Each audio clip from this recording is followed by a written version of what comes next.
Well, with us, international was big because I came from the 90s era and it was just that huge. Even in the 80s it was super huge because they wanted anything that we were doing and they wanted to be like us so much that they were so in tune that it was so special for us to be there. Where we got spoiled in the States and all of a sudden it's like, oh, I see him every day. Oh, I just saw Slick Rick. Oh, he's always at the store. He's always at that club. Yeah. And all of a sudden it's like not a big deal to you, but it's always a big deal to me just because it is. But we took it for granted how great it is to be able to see all of our our idols and stuff in the same circle, where until it starts to fade out and then you're like, damn, where's everybody at? Why ain't they making joints anymore? It's like, hey, it's your fault because you didn't support it like over international. Over there, I got a gig in 2 weeks for just a 5-day run. The money's great, and they come out like, I'm playing in front of 2,000 people and it's just me on the stage. And I'm sitting there like, no opening acts, no nothing, just me. And it's jam-packed and they're rowdy and loud like if it's a Run DMC concert. And for me to have that type of impact lets me know that I cannot stop doing this because there's too much love and too much respect for it worldwide. When I go elsewhere, Japan, same thing. It's just out of control crazy. And that lets you know that, yo, man, I have to keep doing this. And then plus, now that radio has gotten to the level where you got to pay to play. It's the politics of that. I'm not into that, even though I understand that that's what it is now. That's why all radio stations sound the same. They're all robots, and I'm not a robot. And so I have an underground show that I do on Friday nights on Sirius XM satellite radio on Hip Hop Nation, which is channel 44, Friday nights from 10 p.m. to midnight Eastern time, called Live from Headquarters. And we shout to Reggie Hawkins and Ron Mills and Geronimo.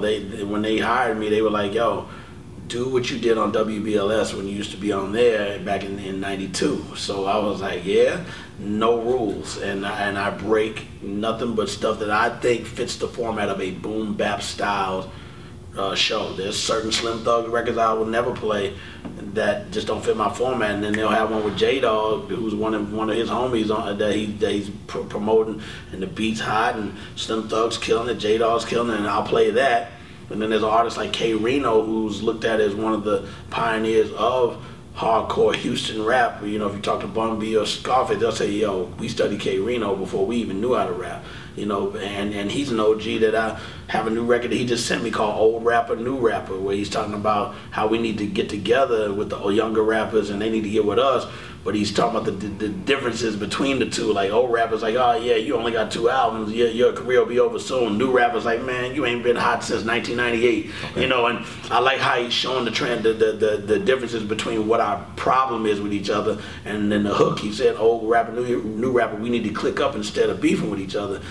But it sets up that tone. Now, who else is gonna play that? I'm gonna play it because it's important to get that message out, and it's also important that a record like that's not overlooked, where we already know these other DJs are gonna play it even if they like it because they're not allowed to. They have a set list. Yo, there's 50 songs, you better play at least 30 of these songs. They don't have to be those 50 of them, but out of these 50 on this list, 30 of them have to be played. So that only allows you to break a new record between your time slot, maybe 2 new records, and then after that, you're stuck with just that list, and that doesn't allow the music to grow because 2 records being broken every 4 or 5 months, there's about 200 records that should be broken right now. So I break those 200 records. It just has to be something that I think is dope. And like I said, I'll play a Slim Thug record, I'll play an Ice Cube record, a Dub C and Daz record, and go straight to a Tony Touch record with Be Real, and then go right into a Rex record or a Static Selector record featuring A.G. the Coroner, you know what I'm saying? And then I'll play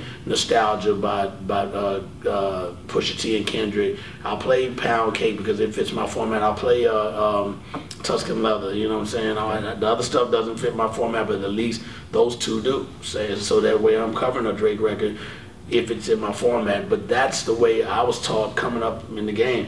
Red Alert did that. Chuck Chillout did that, Marley Marl and Mr. Magic did that, Awesome 2 did that, Tank Love and DNA Show did that. It was always just what they thought should be heard on the air, and no one gave them a problem with saying, yo, nah, don't play that, because their ears were tuned to what's fresh. And so being that's the only way I know, that's the only way I'm gonna keep doing it.